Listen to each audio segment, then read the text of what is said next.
you're having an argument with your partner, and you say, you're a stupid person, and you've always been a stupid person, and as far as I can tell, as far into the future as I can see, you're going to remain a stupid person.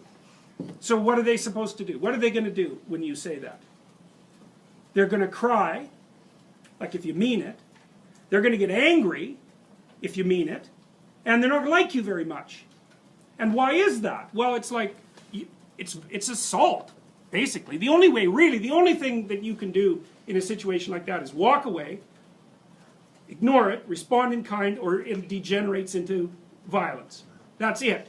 Because there's no discussion. You haven't left the person anywhere to go. You've gone right to the top of their hierarchy and said everything about you is wrong.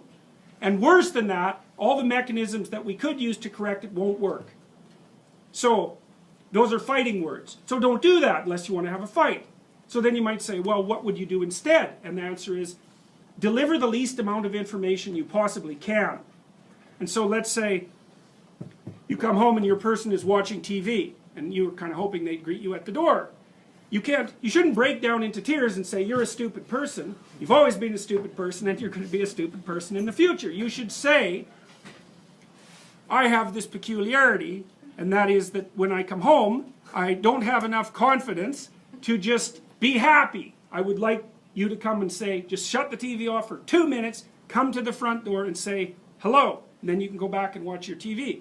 Would it be okay if you did that? And they'll think, well, you'll have to pay for it somehow, but then they'll probably do it. And so, but the thing is you got to specify the routine that you want transformed at the highest possible level of resolution, and you want to recommend the minimal necessary change that will satisfy you. So you can't say, if you loved me, you'd know how to greet me at the door. Ha, not helpful, because they're stupid.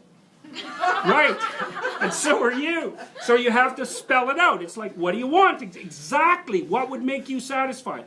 And then you have to have your person like grudgingly practice that a few times, and you have to let them do it very badly and also in a bad temper, and then you have to reward them for it, and then maybe 3 months later they'll do it properly. So you need to know that, because that's what people are like. It's very hard for them to learn new things, and they're very resistant to it, but they're very responsive to reward. So another thing, this is partly what B.F. Skinner figured out. So when he was training rats, and he wanted a rat to do something, one of the things he would do is maybe he was going to train the rat to climb a little ladder.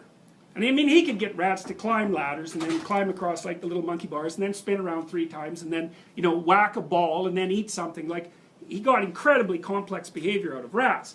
And the way he did that was patience.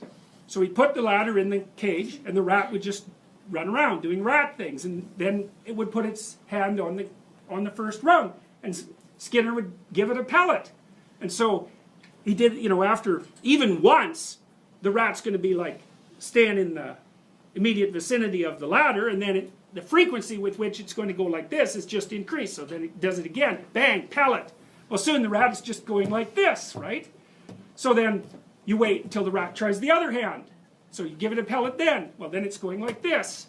And then, because it's going to get bored, it'll go like this. It'll hit the next stair. Bang, you give it a pellet. Soon the rat's climbing and doing all the little things you want it to do. Now, the problem with that is you have to be patient. You have to wait till the rat does what you want. Okay, that's more relationship advice.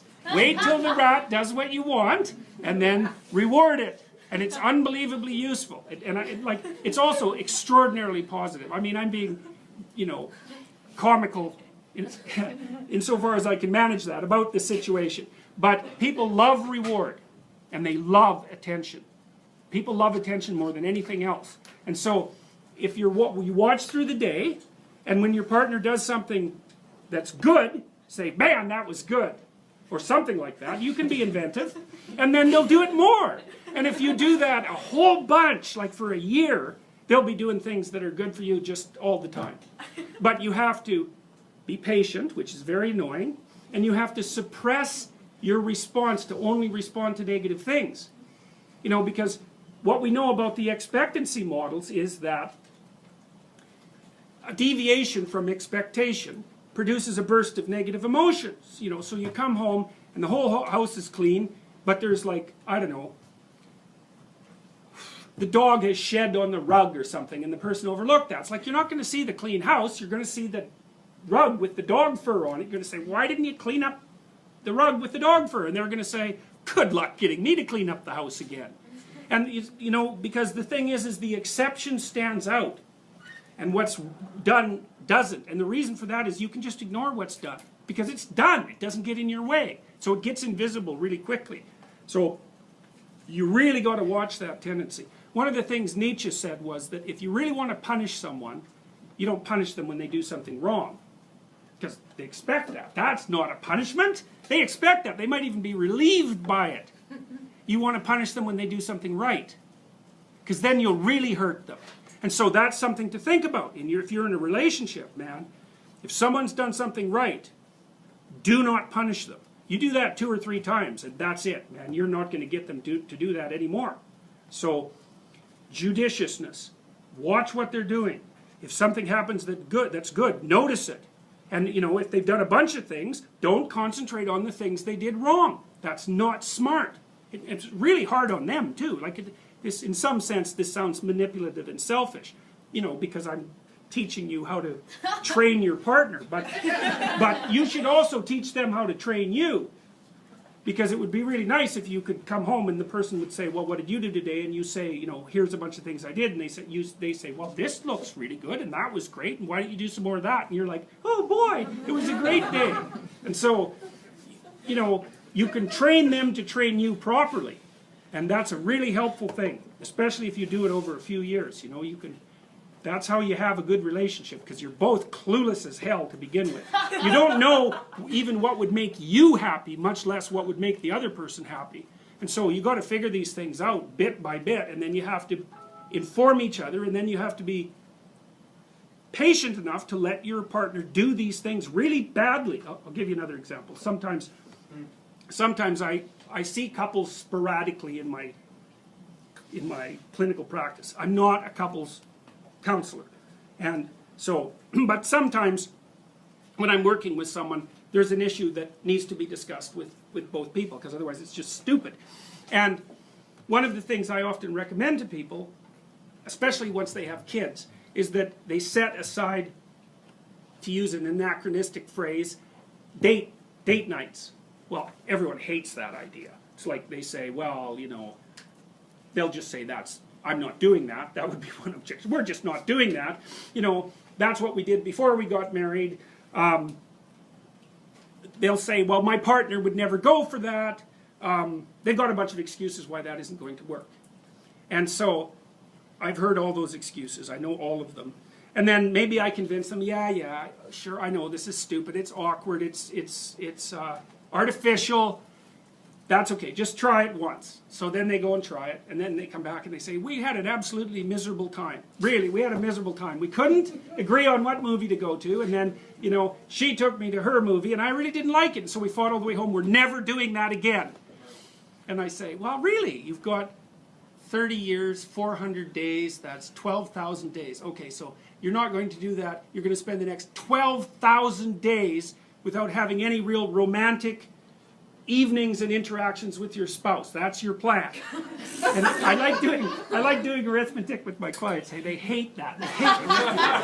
They hate arithmetic. It's like, well, no, that sounds like a bad idea. I said, okay, well, would you like some romance in your life, or are you just done with that? Well, really, like, you know, people can go for a long time with no romance at all. Say, well, no, maybe we'd like some of that. Well, how much? Once a year?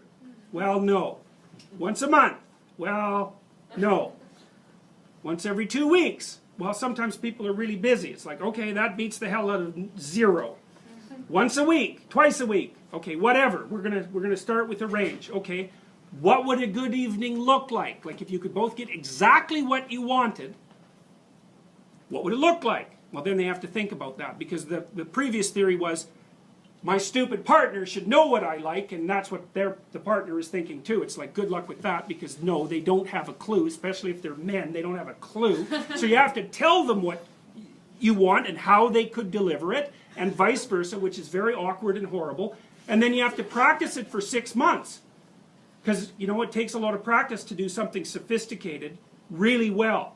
And then if you do that, it's like, poof, You got it for the rest of your life. So it's worth the aggravation. You know, and the first time the rat puts its paw up on the ladder, it's just sort of doing it accidentally. You can't expect it to do it well.